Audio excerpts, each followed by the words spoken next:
Muy buenas tardes, sean todos bienvenidos a esta nueva actividad de Agora-FAU en este ciclo de estudiantes tituladas, que hoy día nos presentará los conflictos de la subsidiariedad habitacional del DS-19, limitaciones y estrategias de empoderamiento territorial. Una experiencia de nuestros estudiantes y su proceso final de carrera, que muestra el diverso trabajo multidisciplinar de nuestros académicos, arquitectos, geógrafos, diseñadores y nuestros estudiantes que salen al mundo laboral conociendo temáticas complejas, diversas e interesantes como esta. Yo les presentaré a Yasna Contreras, que es la profesora guía de este trabajo. Ella es doctora en Arquitectura y Estudios Urbanos de la Universidad Católica, es académica del Departamento de Geografía y profesora guía de esta investigación tesis que será presentada. Ella presentará a nuestra estudiante, así que le deseamos una conversación interesante de este compartir conocimiento. En nombre del decano Manuel Amaya, de esta Dirección de Extensión de la Facultad de Arquitectura y Urbanismo de la Universidad de Chile, les damos la bienvenida a quienes asisten a esta presentación y además a quienes de manera asincrónica después podrán ver este material que estará disponible en nuestra página web.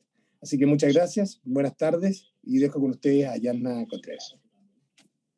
Muchas gracias, Alberto. Agradecer al decano y también a Fernando Dowling que nos invitó a este gran desafío.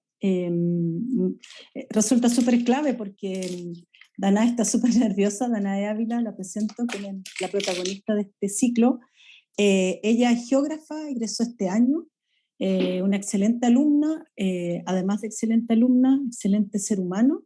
Planteó una tesis, una memoria en realidad, más que tesis, que es el cambio que hemos hecho como malla dentro de la carrera de geografía, una memoria de geógrafa que recoge parte de todas las dificultades que tienen que enfrentar y sortear distintas familias que postulan al subsidio DS-49.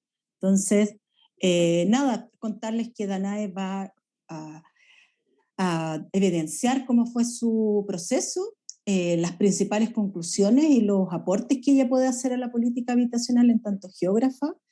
Y pues vamos a conversar un poco en este espacio también cómo podemos entusiasmar a sus compañeras, compañeros que están cerrando la memoria, que están a veces súper complicados porque estamos en contexto pandémico, estamos todas y todos con estrés.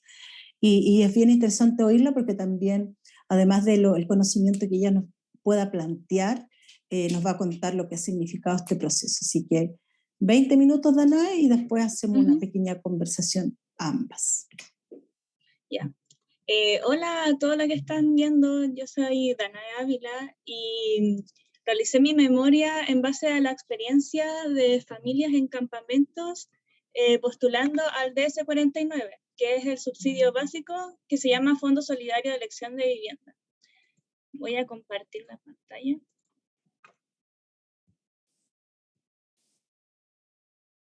¿Se ve bien? Sí. Ya. Entonces yo titulé a mi memoria Conflictos de la subsidiariedad habitacional del DS-49, limitaciones y estrategias de empoderamiento territorial. Entonces, para introducir, mi memoria yo la hice en base a mi práctica profesional que realicé en Techo Chile, en donde yo estuve en contacto directo con comunidades que estaban recién iniciando, estaban en distintos grados de organización. Trabajé con 2 comunidades, una de ellas estaba en un grado más avanzado de postulación al subsidio DS-49, que ya era en la etapa de búsqueda de terrenos, y la otra estaba incipientemente realizando su organización social para postular al subsidio. Entonces, cuando yo realicé esta práctica profesional, mi objetivo era crear una metodología participativa y vinculante para la búsqueda de terrenos para el emplazamiento de viviendas de interés social, debido a que la etapa de búsqueda de terrenos es la etapa que genera más dificultad en la postulación al subsidio. Entonces, primero voy a explicar qué es el DS-49. El DS-49 es el subsidio que se llama Fondo Solidario de Elección de Vivienda. En este subsidio está enfocado al 40% de las familias más vulnerables y le otorga a las familias una vivienda de un máximo 950 UFs. Y esta postulación a este subsidio puede ser de manera colectiva, como la realizan las personas que viven en campamentos que se organizan socialmente y postulan, o puede ser de manera individual. Entonces yo, al conversar con las familias, generar reuniones y talleres, me di cuenta de que una de las principales limitaciones que tienen las familias a la hora de postular a los subsidios es la barrera de información respecto a los requisitos y a los tiempos de postulación, dificultad para cumplir los requisitos, también para organizarse y postular en conjunto, y también una de las mayores dificultades y las que genera más externalidades a las familias es la desconexión que tienen con el proyecto, ya que muchas familias postulan pero no saben en qué va el proyecto, si es que se aprobó o no, en qué etapa del proyecto van. Entonces, esta desconexión que tienen los subsidios con las familias me hizo darme cuenta a mí que yo quería hacer una memoria sobre esto porque quería aportar al bienestar de las familias que estaban postulando al subsidio. Entonces, en Chile ya existe un contexto que reivindica el derecho a la vivienda digna.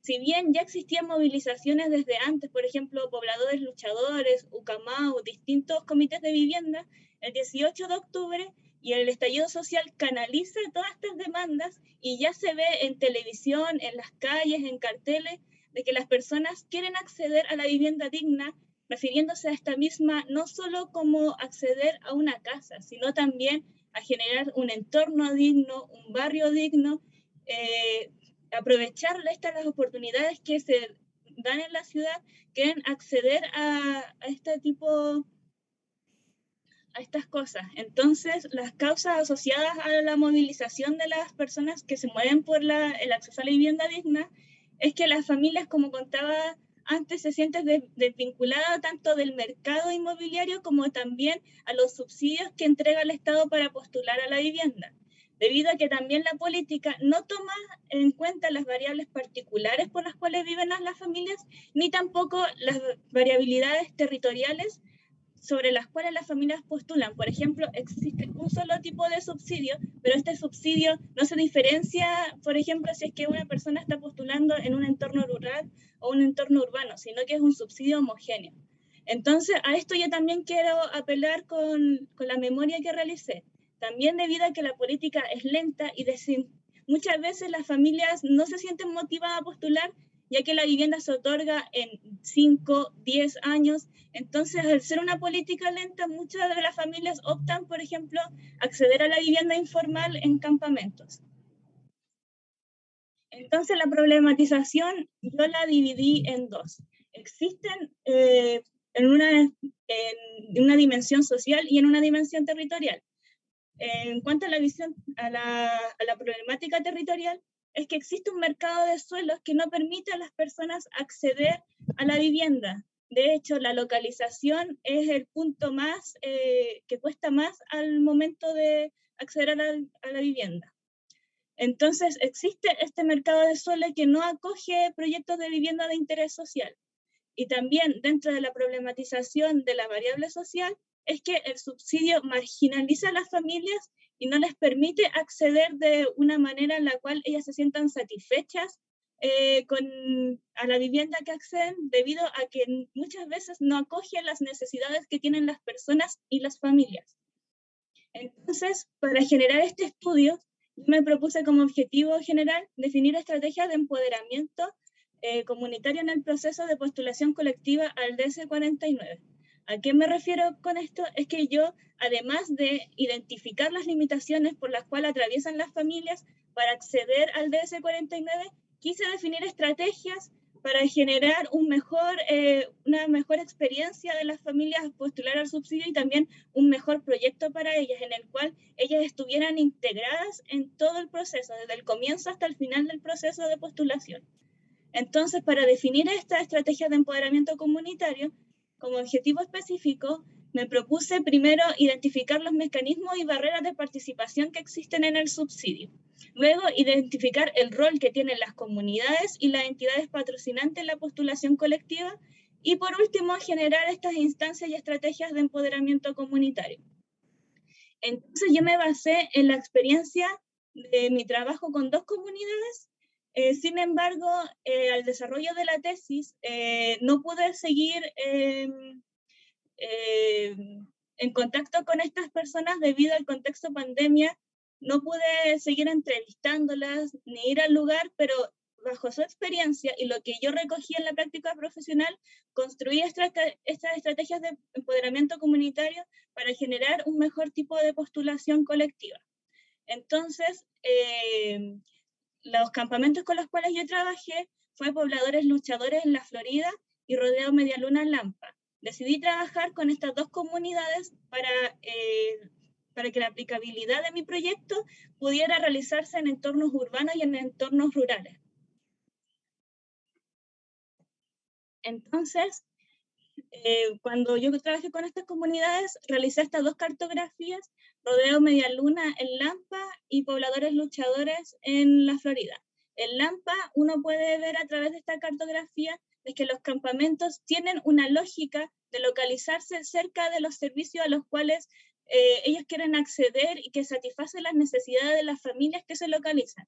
Por ejemplo, Rodeo Medialuna se encuentra dentro del área urbana de Lampa, cercana a hospitales, colegios, comisarías, comercios y a la avenida principal, la cual puede darle mayor accesibilidad a las familias al campamento y también a las zonas urbanas. Y la Florida también se encuentra cercana a este tipo de equipamiento y se encuentra en una avenida principal, la cual los acerca al metro Los Quillayes. Entonces, trabajé con estas dos comunidades y acá puede verse cuáles son las diferencias territoriales entre la Florida y Lampa, el tamaño. Por ejemplo, en Lampa existe una mayor cantidad de viviendas ya que existe más espacio en un entorno rural. Entonces, los campamentos son mucho más grandes que en la Florida. Y el valor de suelo puede verse que en la Florida triplica el valor de Lampa. Entonces, la solución habitacional y el subsidio que se tiene que aplicar a ambas comunidades es diferenciado, debido a que tienen distinto tipo de necesidades cada campamento. Entonces, para generar estas estrategias, también en el estado del arte, yo primero discutí sobre cómo se ha dado la solución habitacional en Chile en el pasado, cómo se ha dado ahora y cómo ha evolucionado el tipo de instrumento para generar este tipo de solución. También discutí sobre los conflictos que existen en localización, apuntando a cuestionar el mercado de suelo y cómo ha generado la segregación en las ciudades latinoamericanas. También me basé en estrategias de empoderamiento comunitario en las cuales investigué sobre cómo se generan las estrategias que apunten a desarrollar estrategias de empoderamiento en las comunidades. Y por último, discutí sobre la precariedad habitacional actual que vislumbra una necesidad de cambio de cómo se están produciendo las viviendas. Entonces, por ejemplo, un caso asociado es Eucamau, en el cual la organización social y los lazos de confianza entre la comunidad muestra como ejemplo el empoderamiento comunitario que culmina en la materialización de un proyecto habitacional. Entonces, esta comunidad, la cual yo también pude conversar con ellos una vez, nos muestran de cómo ellos empoderan a las distintas personas, generan estos lazos de confianza de trabajar en conjunto para llegar a un proyecto que sí satisfaga sus necesidades. Por ejemplo, el proyecto de Ucamau tiene áreas comunitarias, tienen centro para generar como organización social. Entonces son espacios que sí responden a las necesidades que ellos tienen. Entonces, ocupé yo el concepto de empoderamiento comunitario territorial porque es un concepto que tiene una alta relación crítica con el territorio. También porque complejiza el rol que tienen los ciudadanos en sus vidas, en sus propias vidas, de cómo ellos pueden construir territorialidad. También porque es un concepto que evidencia algún tipo de reivindicación territorial y porque genera esta progresión de un Estado en el cual en este proceso, o sea, en este momento están en un estado de marginalidad y genera esta progresión a un estado de empoderamiento. en el cual ellos pueden ser decidores y partícipes de cómo construyen un proyecto territorial. Entonces, ¿cómo trabajar con comunidades? Yo realicé 4 fases de trabajo, en el cual primero se realiza un diagnóstico de las características del grupo, luego una evaluación de cuáles son sus necesidades, cómo quieren ellos mismos que sea su proyecto habitacional, el diseño y planificación de la intervención, y por último, una evaluación. Entonces, el marco metodológico, yo me basé principalmente en 3 fuentes de información. La primera y la más importante es la práctica profesional, en la cual yo rescaté la información de cuáles eran las necesidades de estos 2 campamentos en la postulación colectiva, entrevistas de actores claves, en la cual se ve la visión institucional y académica, también del Serviu, de cómo ellos mismos ven los instrumentos de solución habitacional, y también bibliografía relacionada al mismo subsidio y a la resolución 620. Entonces, mis actores claves en los cuales yo también me basé para construir las estrategias de empoderamiento son el Serviu, la entidad patrocinante y los académicos. El DC49 funciona a través de una entidad patrocinante en la cual el Estado terceriza sus funciones, y la entidad patrocinante puede ser una entidad pública o privada, la cual genera el proyecto habitacional para las personas. Entonces, por eso para mí fue un actor clave para ver cuál era la visión de esta entidad patrocinante en el proceso de postulación colectiva. Entonces, como resultado, lo primero que pude dar cuenta de que las principales limitaciones tienen que ver con la dificultad de las familias para postular al subsidio, tanto para cumplir los requisitos, porque muchas familias no saben cuáles son los requisitos, cómo pueden llegar. Por ejemplo, muchas no estaban registradas en el registro social de hogares, que es como un pilar básico para postular a cualquier tipo de subsidio, porque tampoco tienen muchas veces acceso a Internet.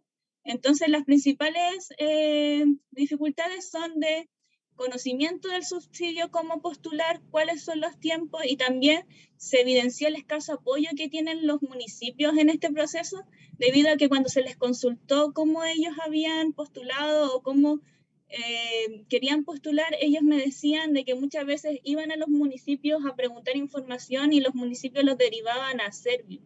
Entonces también existe un escaso apoyo de un municipio, de un gobierno local, que podría generar de manera más flexible la postulación, o de manera más cercana, ya que ellos son quienes más conocen el territorio, tienen la conexión directa con las familias, pero no se aprovecha esta conexión directa que tienen los municipios con los campamentos. También en pobladores luchadores, que es la Florida, debido a que en la Florida existe mucha menos disponibilidad de terrenos, también existe dificultad de las familias por buscar un terreno debido a que se quieren erradicar en la misma comuna. Entonces, el objetivo 2, que es ver el rol y las limitantes que tienen los actores claves. Por ejemplo, la visión que tienen sobre el subsidio en las comunidades, como les explicaba, no tienen una relación con el subsidio, lo reconocen como que existe, me puede dar una solución, pero no existe una relación más estrecha entre ellos. Entonces lo ven como algo lejano, y muchas veces el subsidio no genera incentivo en las familias para postular y confiar en él como una solución habitacional. También la búsqueda de terrenos es una de los pasos más difíciles por los cuales las familias atraviesan, y también lo ven como algo que no se puede concretar el proyecto habitacional. Y también en cuanto al diseño del subsidio, las familias que estaban en un paso más avanzado nos decían de que se sienten atados de manos debido a que el subsidio no genera instancias en las cuales ellos puedan participar. Entonces esta memoria se propone cuestionar el instrumento del subsidio, cómo funciona y cómo podría integrar a las familias para generar un mejor proyecto.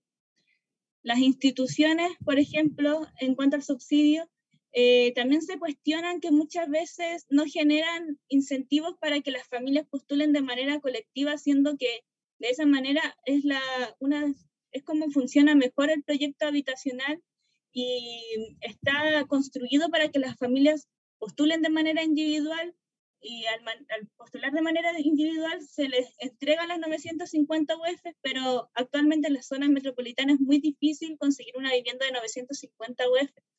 Entonces el subsidio está construido para postular de manera individual, pero no se generan proyectos de calidad de esa manera.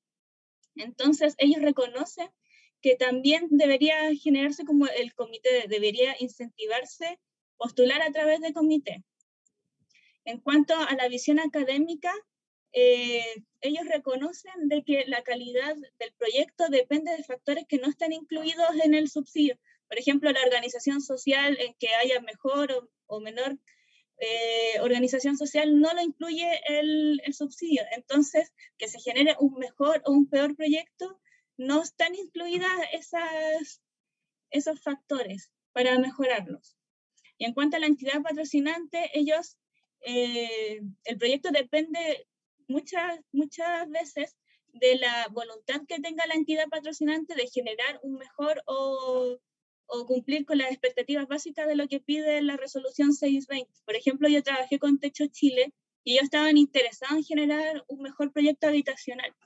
Entonces, ellos generaban las instancias como de organización social, pero eso lo hacían ellos porque ellos querían hacerlo, pero no era lo que pide el subsidio. Entonces, la calidad del proyecto depende netamente de la voluntad de la entidad patrocinante. Entonces, dentro de la retroalimentación que me dieron los actores principales para la construcción de las estrategias de empoderamiento territorial, es que, por ejemplo, de parte de la comunidad, ellas se encuentran interesadas en participar en la mayor cantidad de etapas del proyecto, debido a que quieren relacionarse con el proyecto y quieren saber en qué etapa va, y que no sentir esa desconexión que sienten actualmente con el subsidio. Dentro de la entidad patrocinante se contribuye a que se deberían generar más espacios de confianza, pero que sean obligatorios, en las cuales las reuniones que se generen no sean solo informativas, sino que se les consulte a las personas cómo quieren realizar el proyecto habitacional y que ellas sean dueñas de ese proyecto desde el comienzo. Y por parte de la academia se menciona de que es necesario generar distintas modalidades, se debe integrar distintas modalidades de familia y de práctica económica, debido al ser el subsidio de manera homogénea, apunta a solo un tipo de familia y una práctica económica, pero no se acoge la información que vienen desde atrás con las familias. Por ejemplo, vivir en campamento tiene una riqueza en la cual no se acoge toda esta información en el proyecto nuevo, sino que se les indica cómo deben vivir a través de reuniones informativas, pero no se acogen las prácticas económicas que tenían antes las familias.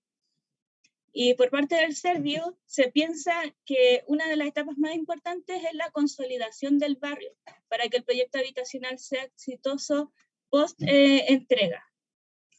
Entonces, las estrategias que yo me propuse en primera instancia es conocer a las comunidades y no tratarlas como sujetos homogéneos, y también no tratarlas como clientes, sino como sujetos de derechos que construyen una realidad.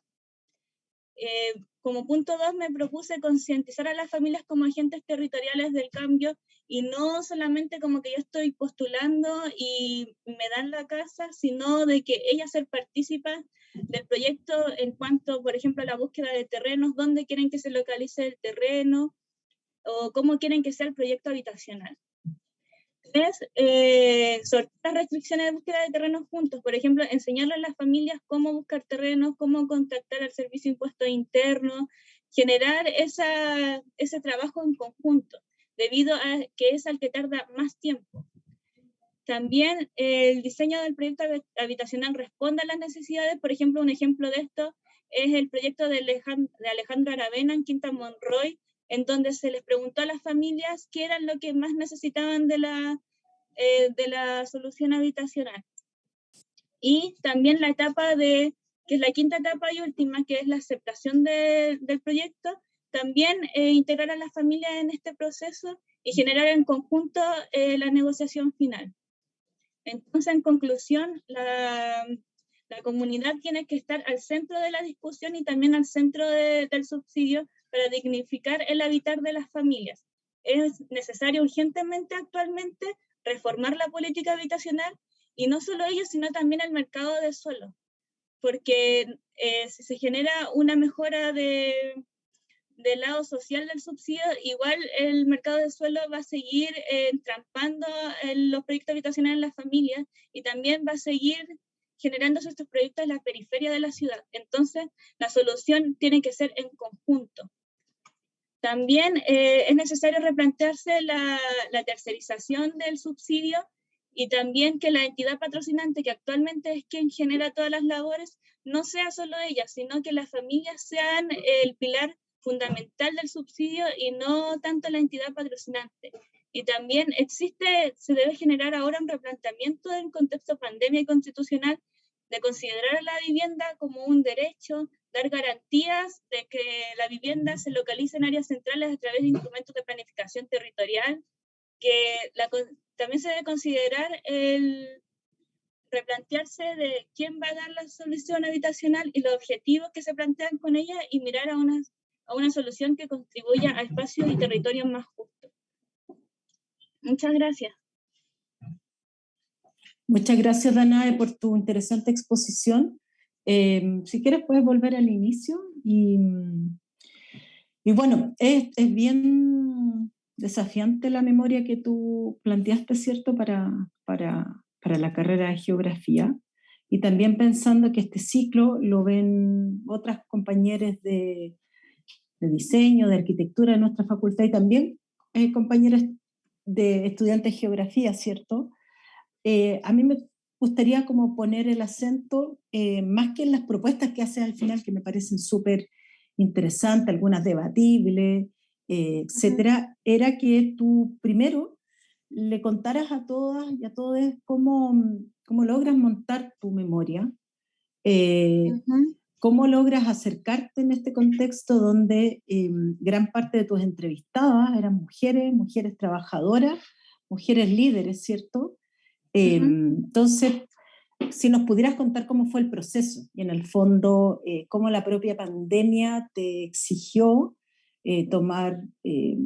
desplegar ciertas estrategias tuyas para poderte acercar a las personas. Eso me gustaría primero que lo comentaras porque es una cosa, me parece súper interesante para motivar a quienes están en proceso de memoria y que a veces, ¿cierto?, no pueden acercarse ni siquiera al trabajo de campo. Tú partiste tu memoria antes del gran cierre al interior, ¿cierto?, de Chile, antes de que no pudiéramos salir, nos tuviéramos que encerrar. Entonces, algo alcanzaste a hacer previo a la pandemia misma. Entonces, si pudieras darle aliento a las compañeras y compañeros.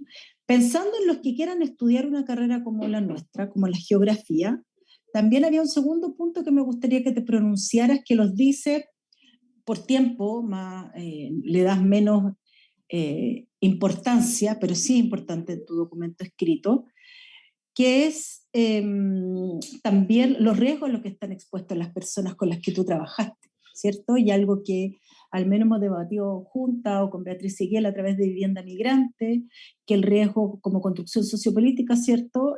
A veces también es una estrategia para que el gobierno desaloje, ¿ya? Pero efectivamente hay uno de las dos comunidades con las que trabajaste, Rodeo Media Luna, donde que está construido en Lampa, ¿cierto? Está muy cerca del estero también, el cual ha ido acogiendo tanto el estero de Lampa como el de Colina, distintos tomas, campamentos. Entonces, ¿qué pudieses tú decir respecto a cómo el DS49 podría incluir o podría trabajar con mayor profundidad tanto la situación actual de personas que viven en toma o campamento en riesgo de distinta naturaleza, como la respuesta que está dando el Estado respecto a cómo el Estado está atendiendo el riesgo en las políticas habitacionales?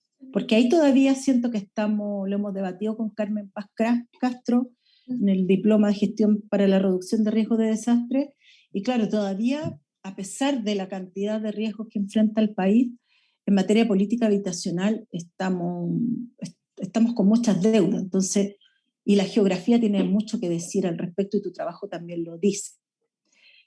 El tercer punto que me pareció significativo es que además de las propuestas que tú haces al instrumento mismo, ¿cierto?, que nos dices es urgente, y dentro de la idea de la democratización del territorio en el marco constituyente, ¿cierto?, todos hemos entendido que es urgente que los instrumentos de la naturaleza que sean, ya sea el DS-49 o un programa habitacional, una política, un subsidio, escape de este binomio urbano-rural, ¿cierto?, que recoja, si pudieras ahondar en eso, cómo recoger la diversidad de los territorios, las escalas de los territorios. Hay arquitectos y arquitectas, aquí la arquitectura tiene un desafío mayor también. Muchas viviendas se construyen sin contemplar las condiciones edáficas, climáticas, de los lugares donde se construyen. Entonces, hay un llamado a la arquitectura que desde la geografía, de manera amable y como colegas con los que trabajamos, podemos hacer. Entonces ahí tú decías, bueno, sorteamos esta mirada solo urbana, y claro, ¿cómo podemos, crees tú, llegar más a las comunidades, incluso comunidades de reciente migración, que si ya la comunidad tradicional sostiene que hay déficit, ya la comunidad más reciente en nuestro país, más reciente, más histórica en nuestro país, nos cuesta llegar a la información? Tenemos muchas familias inmigrantes cuyos hijos han nacido acá, que quieren acceder a la vivienda, ¿cierto?, de interés social. ¿Cómo podemos acercarnos? Porque dijiste algo muy clave que pasa en todos los temas, la brecha digital. O sea, si yo no tengo acceso a Internet, ¿cómo puedo entender el DS-49? ¿Cómo cómo irrumpir en los gobiernos locales, en los municipios, pedirle apoyo para que no todo tenga que concentrarse desde Servio, ¿cierto? Claro, ¿cómo se te ocurre a ti? Incluso cuando te oía, Dana, me imaginaba algo que hemos hablado en otros temas, pero casi como esta van móviles, que de repente van, ¿cierto?, los municipios hacen ciertos convenios para dentistas, para los adultos mayores, o la misma contexto pandémico para la vacunación. De repente se me ocurría algo muy concreto, que era cómo entregamos la información para romper la brecha digital, ya sean territorios rurales, urbanos menos conectados, rurales ultra mega no conectados. Ahí me gustaría que tú pudieses decir, como ahondar en eso.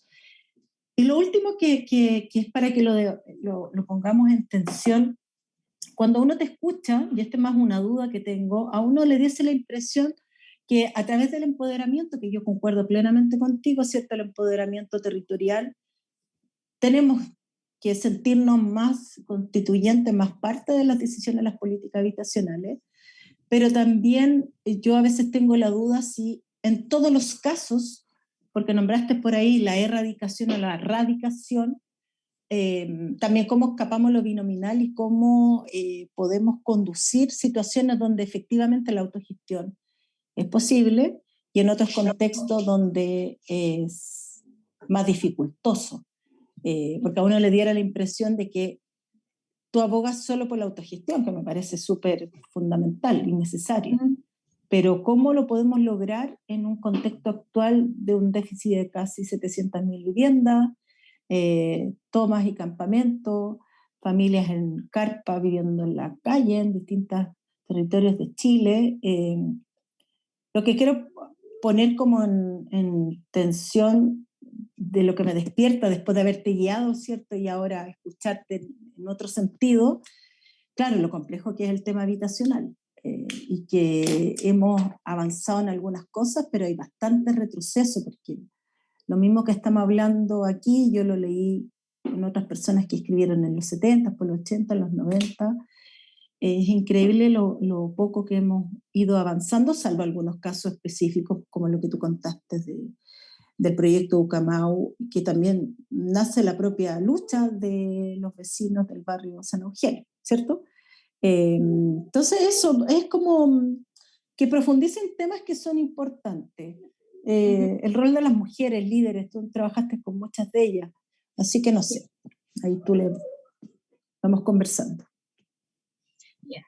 Como primera pregunta que me realizó, que era cómo yo decidí trabajar en esto, como en el contexto en el cual estaba de pandemia. O sea, a mí el tema habitacional me interesa desde hace mucho, desde antes como del 2019, me interesó mucho estudiar cómo la localización de la vivienda tenía muchas repercusiones a futuro, como a nivel de las familias. Por ejemplo, en 2018 yo leí el libro de los contextos y me impresionó cómo la segregación social generada en los 90, 2000 tuvo repercusiones hasta el día de hoy en los barrios, por ejemplo, Angelmó, La Pintana, en las cuales las familias se encuentran en un proceso de marginación súper avanzada. Entonces, ese tema me interesó como la vivienda, como el pilar básico en el cual las familias se apoyan para crecer, tienen muchas implicancias en la vida de personal como de las personas. Entonces, desde ese punto yo quise trabajar el tema de la vivienda, hice la práctica profesional en un contexto de pandemia, y al ver cómo trabajaban las familias, cómo se organizaban en el campamento, me dio el impulso para seguir, transformar este trabajo que yo hice en la práctica profesional en mi memoria de título. No quise como dejar el compromiso solo hasta allí cuando yo terminara mi práctica profesional y no seguir con ese tema, porque me interesó mucho, ya que era como un tema súper rico del cual no se había hablado mucho, no se cuestiona mucho, no se generan muchos como estudios sobre un subsidio en específico. Como si bien se han generado estudios sobre segregación, sobre la localización de las viviendas en periferia, no así se ha generado un estudio sobre un subsidio en específico. Entonces yo no quise dejar el compromiso solo ahí con la familia y quise hacer algo más, que fue este proyecto. Entonces la misma pandemia y la situación que estaban viviendo las familias me impulsó a generar esta memoria. Entonces otra de las preguntas que me decía de las áreas rurales, de cómo acoger a las familias como en un contexto urbano, en un contexto rural.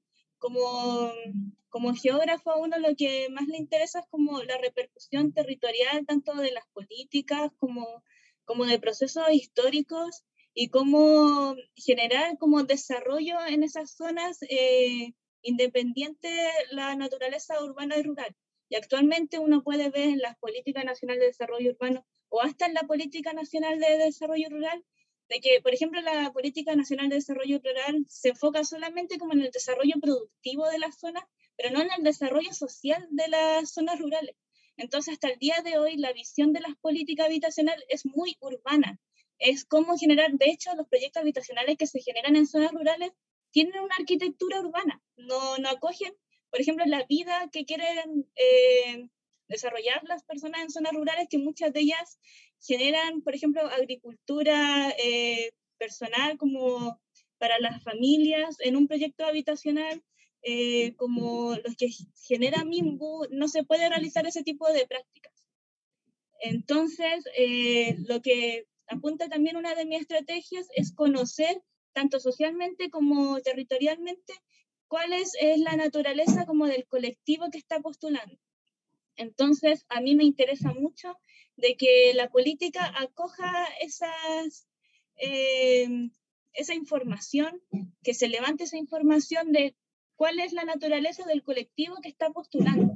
Entonces, por ejemplo, yo también nombré lo del municipio, de que se debería aprovechar los gobiernos locales para esto, no tercerizar las instituciones y que las entidades patrocinantes, porque muchas veces como funciona la entidad patrocinante es que buscan algún colectivo y les genera el proyecto habitacional, pero no se aprovecha las instituciones y los gobiernos locales, que son quienes conocen más quienes habitan la comuna, y ellos apoyarlos a generar un proyecto habitacional. O sea, actualmente igual existen muchas entidades patrocinantes que son municipios, pero no ocurre así en todos los municipios, ocurren en los municipios que tienen más dinero, pero no ocurre en las comunas quienes necesitan más viviendas.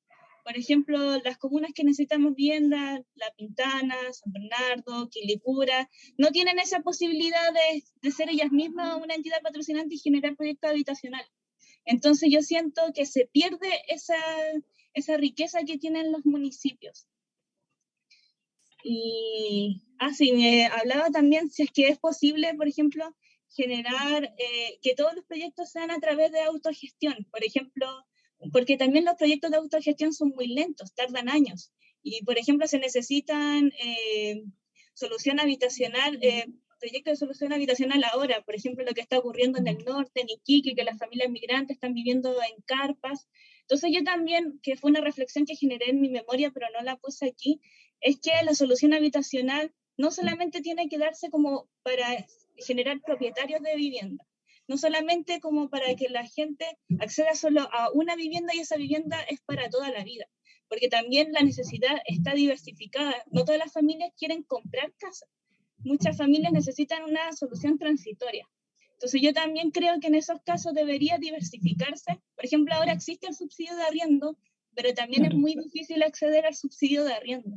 Entonces las familias, muchas de ellas migrantes, o sea, de hecho yo creo que no se está acogiendo esa demanda actualmente, como la de las familias migrantes que necesitan una solución transitoria y que sea de más fácil acceso.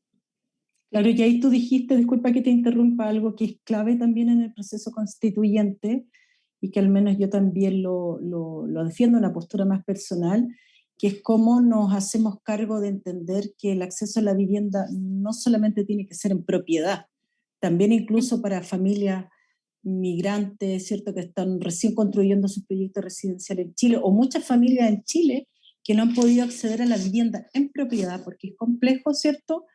Siento que ahí debiésemos trabajar, como tú mencionas, con mayor profundidad y diversidad el subsidio de arriendo, que pasa desde cómo lo entendemos, cómo lo diversificamos, porque es muy homogéneo, y cómo, lo otro que pusiste mucho hincapié, y quiero volver a repetirlo, cómo logramos que la información que se requiera para acceder al subsidio se pueda conocer, es decir, romper la brecha digital, y luego también se pueda acoger en la diferencia. Y ahí te quería llevar a dos puntos que más que estarte preguntando, porque no estamos en un examen de grado, tú ya lo diste muy bien, defendiste muy bien tu grado, es llevar esto como a la geografía, ¿cierto?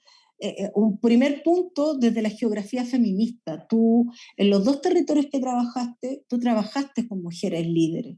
Entonces pienso que ahí podrías decir un mensaje fundamental, cómo desde la geografía feminista debiésemos entender las políticas habitacionales en el marco de una estructura social donde la mujer cumple un rol ultra mega importante en lo productivo y reproductivo. Entonces ahí, ¿cuál es el desafío para las políticas habitacionales? Y lo otro que te quería volver a insistir, Dana, era también desde el riesgo, cómo el DS49 u otros subsidios u otros programas, incluso exigencia a las mismas entidades patrocinantes o a los mismos gobiernos locales ser el primer como detector, más que detectar el riesgo que ya uno más o menos sabe dónde están los riesgos de desastres, cómo los enfrentamos y cómo reducimos los riesgos de desastre, que es algo que estudiantes nuestros también de los diplomas, donde trabaja Carmen Paz, que lo lidera, es algo que permanentemente estamos debatiendo. Y ahí tú puedes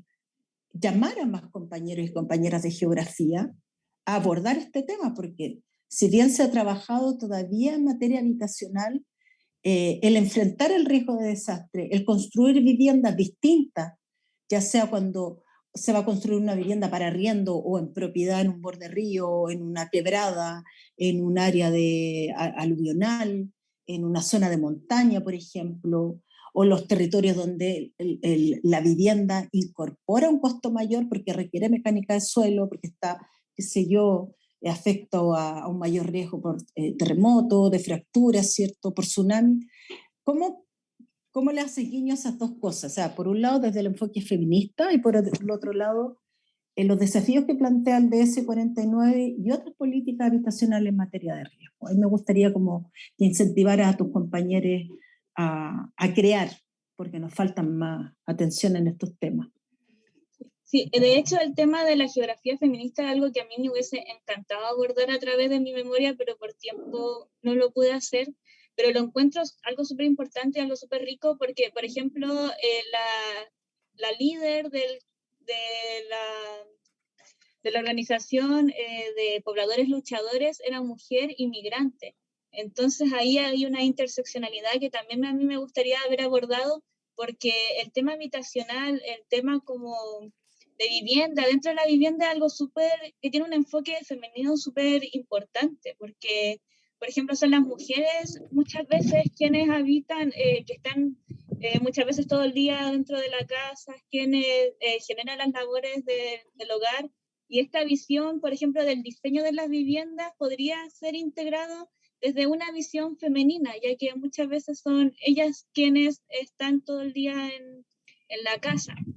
O están trabajando, o están en la casa trabajando con los niños. Trabajando, por ejemplo, realizando teletrabajo, bueno, distintos tipos de trabajos que se pueden realizar. Entonces, este enfoque feminista yo creo que se podría abordar e integrar también a los subsidios. Y en cuanto al riesgo, por ejemplo, Rodeo Media Luna estaba en una zona de riesgo alto de inundación del estero Lampa, está justo como en la zona sur de borde del río. Si quieres, muéstralo en el mapa, Danae, para que tus compañeros que puedan tomar esto, pensando en todos los desafíos que tu memoria plantea, ¿cierto? Porque de aquí, de lo que nos expusiste, más allá de la memoria, hay una riqueza acá de invitación de temas que lo haces y lo hacen muy bien, estimulante. Cuenta ahí cómo estimula a tus compañeros que quisieran trabajar un tema que tú no, porque uno no lo puede abordar todo, ¿cierto? Pero que te resultó clave desde la comprensión del riesgo de desastre y además entendiendo las dificultades que significa ser mujer madre trabajadora, viviendo en una toma, destinando tiempo para la autogestión o para lograr la erradicación en fin, lo que tú sabes mejor. La mayoría de quienes entrevisté, si no la totalidad, porque en realidad entrevisté 2 hombres y todas las demás eran mujeres, ellas son quienes más participan en las labores o las actividades de organización social para acceder a la vivienda. Y por ejemplo, me contaban que muchas veces pasa de que ellas son quienes generan todos los trámites, pero a la hora de ver quién es dueño de casa, ellas inscriben a sus maridos. O sea, él se queda siendo como el dueño de la casa, siendo que ella generó todos los trámites. Eso genera igual un tipo de vulneración. Por ejemplo, a la mujer, no sé, en el caso que se separen o algo así, ella no queda como dueña de casa, o sea, él puede echarla y ella puede pasar por otro tipo de vulneraciones, que es algo que muchas veces no se habla. Y en el caso de los riesgos, cuando yo empecé a estudiar como gestión del riesgo, me di cuenta que un tema, bueno, la mayoría de las zonas en las cuales residenciales que están expuestas a zonas de riesgo son zonas de vivienda informal que luego se formalizó o siguen siendo informales. Claro. Por ejemplo, en Valparaíso o en el litoral central o el litoral de la zona norte o zona sur, la mayoría de las zonas expuestas fueron tomas de terrenos que se legalizaron o personas que siguen viviendo en la informalidad. Entonces, la gestión de un riesgo es un tema que va muy ligado a la solución habitacional y al déficit de la solución habitacional, ya que las familias tienen que acceder a ese tipo de terrenos para poder vivir, porque no están siendo excluidas de un mercado inmobiliario en el cual ellas no pueden arrendar o no pueden comprar por los altos precios. Entonces, disculpa Dana, desde el punto de vista del riesgo, para que les muestre a tus compañeros con el mapa, ¿qué diferencias o qué temas podrían emerger de un caso que tú estudias, ¿cierto?, en Rodeo Media Luna, que es una comunidad, ¿cierto?, que quiere luchar por la autogestión, por el acceso, respecto a la Florida, ¿cierto?, que es una comuna distinta, de mayor escala? Ahí te quería como preguntar 2 cosas. La primera es como, ¿Qué diferencias ves en términos de escala en la comprensión del riesgo de desastre? Y dos, también qué diferencias plantean casos distintos en lo urbano, que en un caso pobladores luchadores, a pesar de que tienen una condición más periférica dentro de la misma comuna de La Florida, igual se sienten al margen.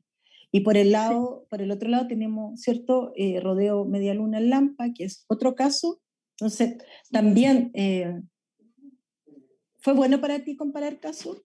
¿O le diría a tus compañeros, ¿sabe qué? Mejor abordé un caso, ¿qué podrías Yo creo comentar que ahí? es siempre bueno ver, por ejemplo, yo con tomar dos casos, además de ver la replicabilidad de las estrategias que yo estaba generando para ver si funcionaban en zonas rurales o urbanas, encuentro que es muy importante siempre abordar como esta dicotomía porque no tienen las mismas tipos de necesidades ambas poblaciones. Por ejemplo, lo que mencionaba de Rodeo Medialuna, está en una zona rural, tiene distintas necesidades a pobladores luchadores, que si bien se encuentran en una zona urbana, igual viven en una condición de marginalidad.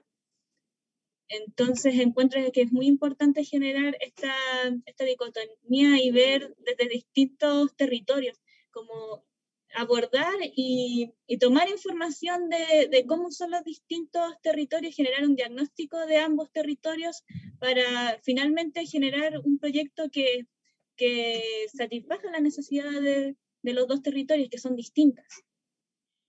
Son distintas y poner en valor lo que tú dijiste, ¿cierto? La elección también radica, porque más allá del caso de estudio en esta memoria, es que tú escoges un Rodeo Medialuna porque tiene una condición rural-urbano, por decirlo así, y Florida, la comuna de La Florida, pobladores luchadores, porque es urbano, pero en ambos casos coexiste la idea de estar al margen, ¿cierto? Sí, y se enfrentan a distintos tipos de dificultades. Por ejemplo, pobladores luchadores, La Florida, al ser una comuna ya urbanizada, consolidada urbanamente, existen muchos menos terrenos disponibles. En cambio, en Lampa, al ser bueno, y también ya existe información, por ejemplo, de un plan regulador, Lampa aún no cuenta con un plan regulador, entonces ahí existen otro tipo de dificultades, en qué terreno se puede construir, en cuál no, o muchas veces las comunidades ven muchos terrenos libres, pero no todos están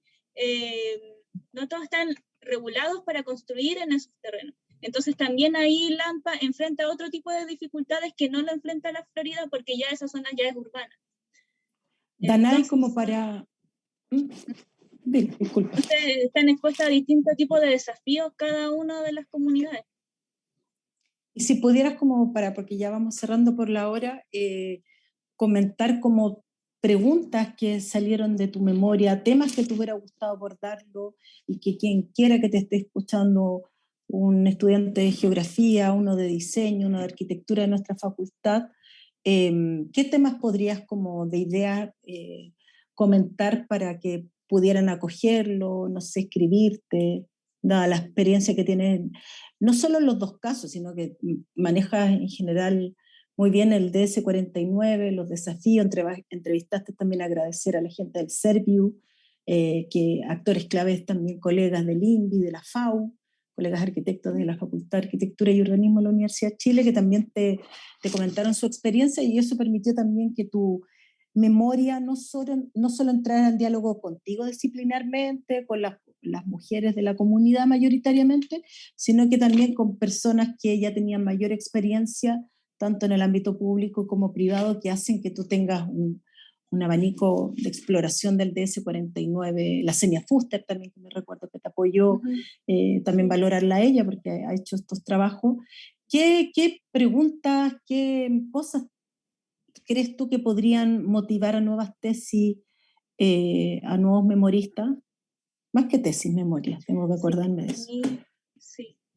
Yo encuentro que falta mucho por explorar la diversificación de la solución habitacional que se pueda dar, y eso es algo que a mí también me gustaría seguir explorando, de no solo, como hablábamos antes, a través de la propiedad, sino investigar qué otro tipo de solución habitacional podemos darle a personas que necesitan una solución transitoria, por ejemplo, los migrantes, debido a que actualmente existe una crisis migratoria súper importante.